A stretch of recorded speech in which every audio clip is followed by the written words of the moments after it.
Welcome to The Imposters. This is a podcast about expertise. Who gets to define it?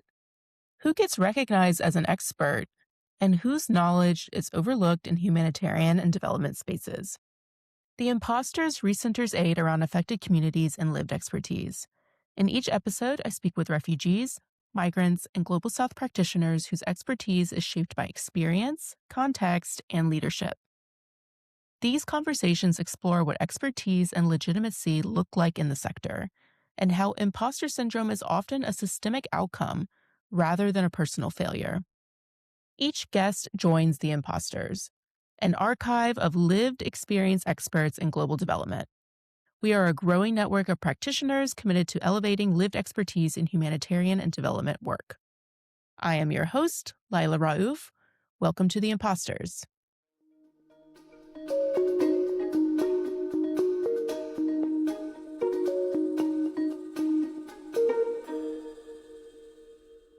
This is part 2 of my conversation with Mohamed Kabe.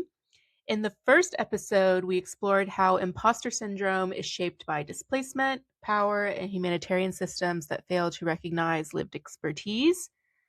In this episode, we turn towards practice. So Mohamed reflects on his work in psychosocial support and refugee services, including what it means to provide care while navigating one's own displacement, and how humanitarian systems rely on the emotional labor of practitioners with lived experience. This conversation centers dignity, ethics, and community-led approaches to care and asks what it would take to truly recognize lived experience as professional expertise in humanitarian and psychosocial work. So, Kapi, welcome back to the Imposter Roster. Hello, Leila, and happy to be back. And I'm really excited to have this part of the podcast because we'll talk about a work that I really love and I am passionate about deeply. So, as I said, happy to be back here. Thank you. In Egypt, you worked in senior psychosocial roles while navigating your own displacement. What did that dual positioning teach you? Um, it was not easy, definitely, to have my own struggle at the same time doing a job in a senior leadership position where I have to take care of people I work with. But also at the same time, it has taught me patience, understanding, and also empathy and self care at the same time. And that sometimes, or most of the times, the easiest thing is not always the right thing. So the hardest ways are the ones give fruitful results and have like a lasting impact. So doing it the hard way, it was making it hard, but at the same time, it makes it like really useful for people with our staff and clients that we work with. So I'm grateful for the opportunity to do this work and to help thousands of people and hundreds of staff I work with. Yeah, and it sounds like based on, our previous episode when you talked about your work with refugee services in Egypt, it sounds like those organizations recognized your lived experience as valuable expertise for their mission. So, my question is, how do psychosocial programs succeed or fail when they don't acknowledge practitioners' lived realities? Such programs, when they will succeed with difficulty, and they will have to try so many times to get it right because there is no people of the community who are involved, and also in my belief, when you have without involving people with this experience, um, it will not preserve their dignity because they will feel someone from outside came to support them, and or a foreigner person came to support them, or let's say a stranger, compared to when you have people with lived experience who are from the community, who are part of it, and share a lot of similar things, whether it's language, culture, and experience, of course. The failure would be far worse because the intention was support people and help them, but instead there is a failure in doing that, and sometimes could be catastrophic results in people being in more miserable situations. At the same time, people will lose their self-esteem, and so many resources will be wasted without having the intended impact reached. So it's not easy in all cases, but it's more easier when you have people with this experience involved in the delivery and the designing in the first place of the services and ways of delivering them. Yeah, that is a really good point, especially, when you're talking about dignity of the affected communities that you're trying to serve. And it's interesting that you bring up when it's someone with lived experience or shared experience providing the services, it almost like supports and preserves and respects, there's almost more respect for the dignity of the affected population.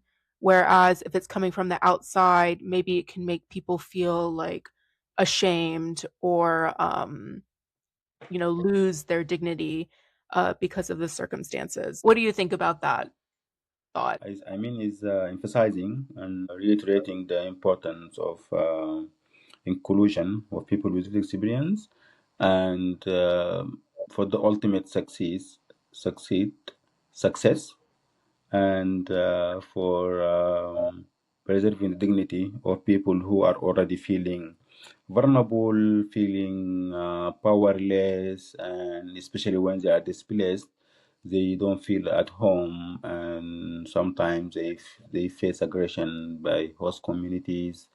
So yeah, it's really very important to have people from the community Yeah. involved, as you mentioned.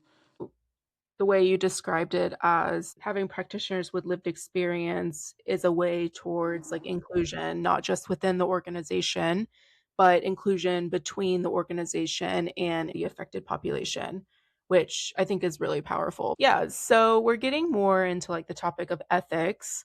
In your opinion, what does ethical psychosocial care look like in refugee contexts?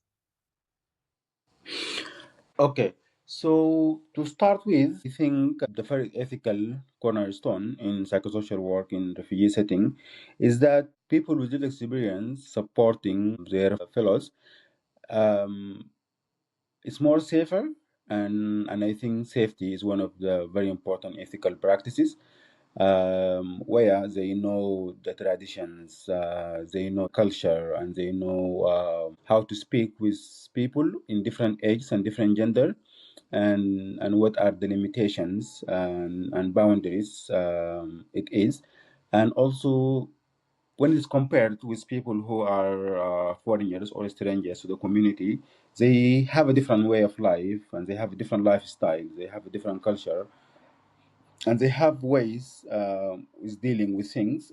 And when they come to another community, they don't have that understanding, and especially when it's humanitarian crisis situation, you sometimes don't have enough time to study the community and understand.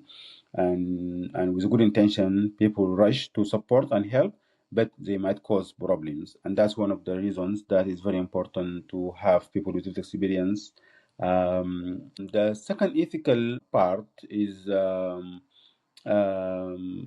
you do not do harm because of the intention of supporting. You reduce the possibility of doing harm to the community, to their preserving their culture and acknowledging their lifestyle and understanding of their situation. You bring up a really interesting point that lived experience also supports safeguarding.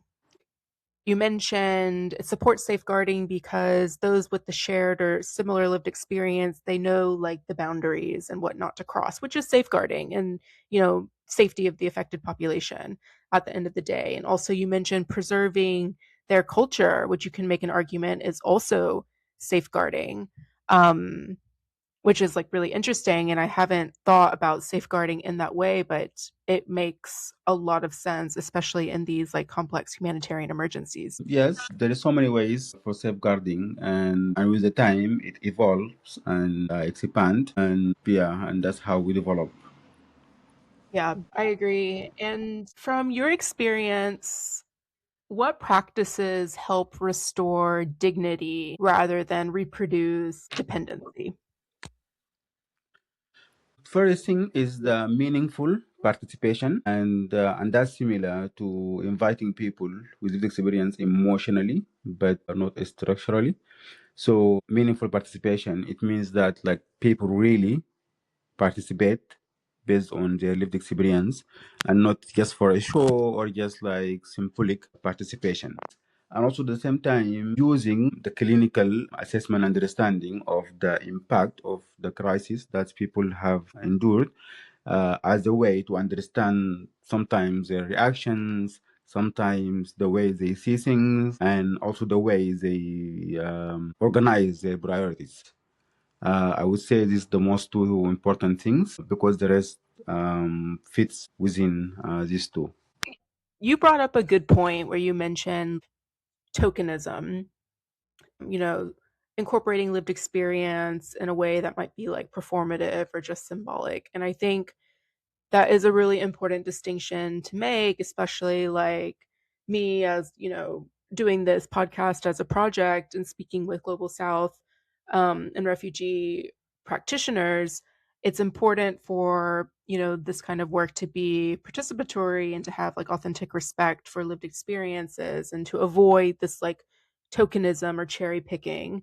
So, in your, since you kind of brought this up, like in your experience, how do organizations rely on emotional labor of practitioners with lived experience?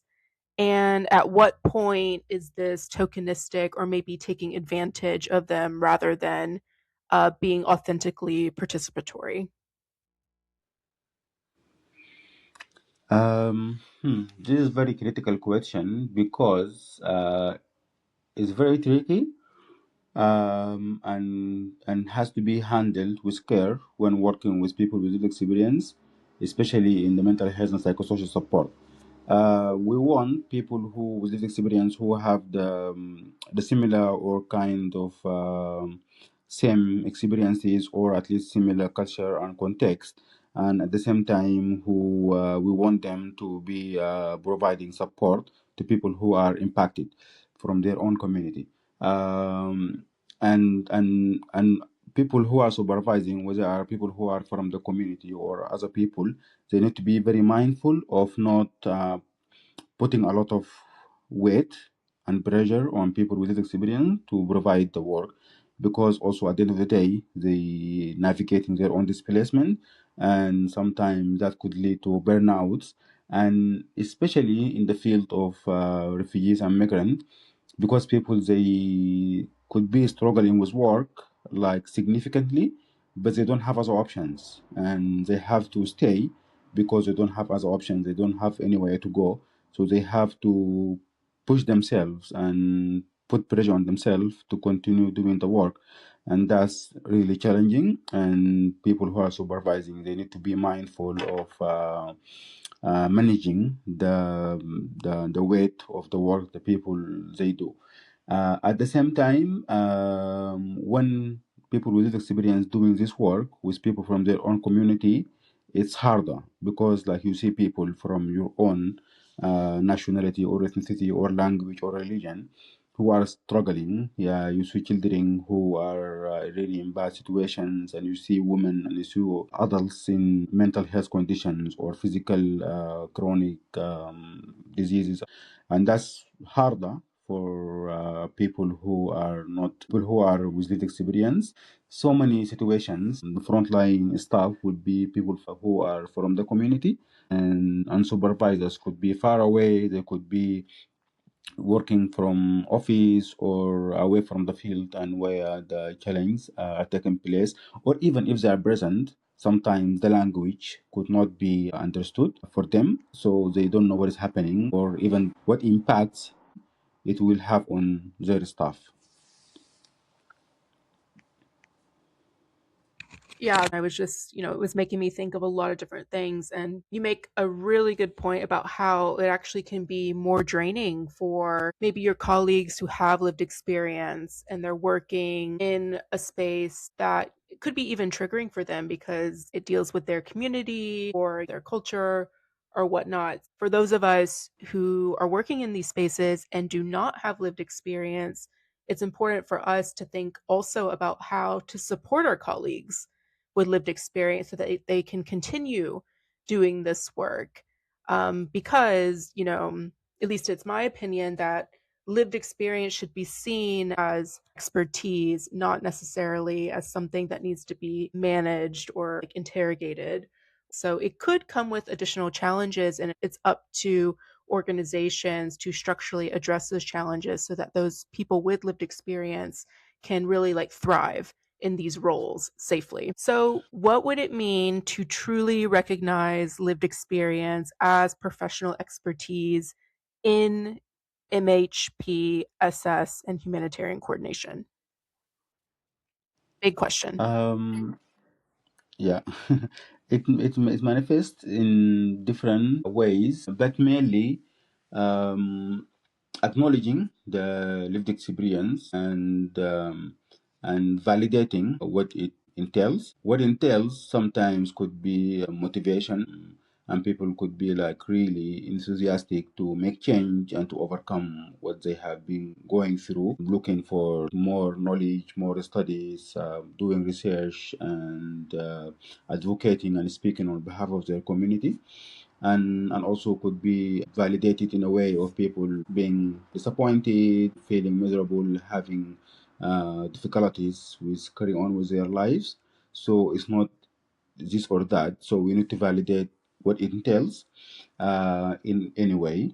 At the same time, meaningful participation, again, in research, in designing of services and delivery of support. It's really important to have the views and values of people with lived experience, especially when it comes to mental health, because in many communities, the mental health topic is sometimes some sort of a taboo, or people deal with them in a way that could be different or entirely different than what is being considered or used in institutional and clinical approaches.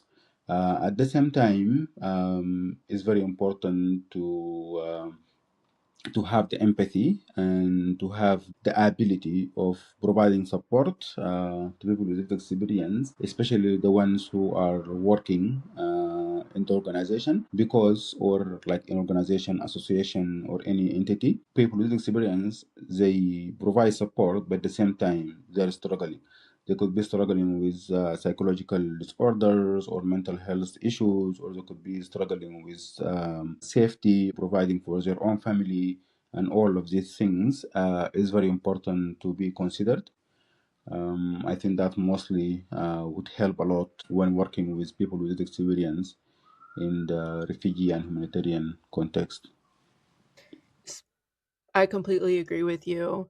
And just to acknowledge that this is like a really tough topic to discuss, and we're at a time where it feels like there's never ending crises. I'd like to end our conversation on a somewhat positive note. I'd like to know what gives you hope, maybe not optimism, but like really grounded hope about the future of humanitarian or psychosocial practice. Anything? Few things. First is that with globalization and the movement of people and more resources available to people, I think people with little experience and people in disastrous conditions, they still have the ability to access resources to help them rebuild their life and to have a hope regarding rebuilding their future and their vision of their life. That's give me hope.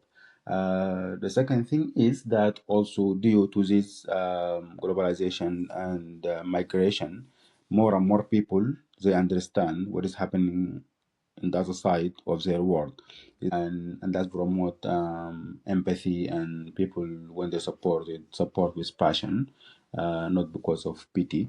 Lastly, what gives me hope is that there's so many children who have been through a lot throughout their early lives, and they have been able to succeed in their life, and that give me hopes that like the upcoming generation will be having better opportunities and resources to thrive and to navigate difficulties, hopefully with a bigger hope to make change to the world, and to have people who are confident enough to live their lives and have a lasting impact on the others. Thank you for sharing. And I know I've taken up a lot of your time and dedicating to episodes to hear about your journey and all of your experience. So I'm wondering, after like participating in this project and talking about all your experience, do you still feel like an imposter? No, I feel I'm honored. Honored? I am honor of my I am honor. I'm, I am an Owner, honor. yes. Honor of my, yes, of my experience, of my qualifications, of my personality, and having the feeling of belonging is starting from me, inside me, and then I can absorb from my surroundings, but not necessarily to have it come from external outlets. I love that. Well, thank you so much for speaking with me today. It was such a great conversation. Mohammed's reflections remind us that when lived experience is treated as legitimate expertise rather than a soft skill, humanitarian and psychosocial work can move closer to dignity, accountability, and justice.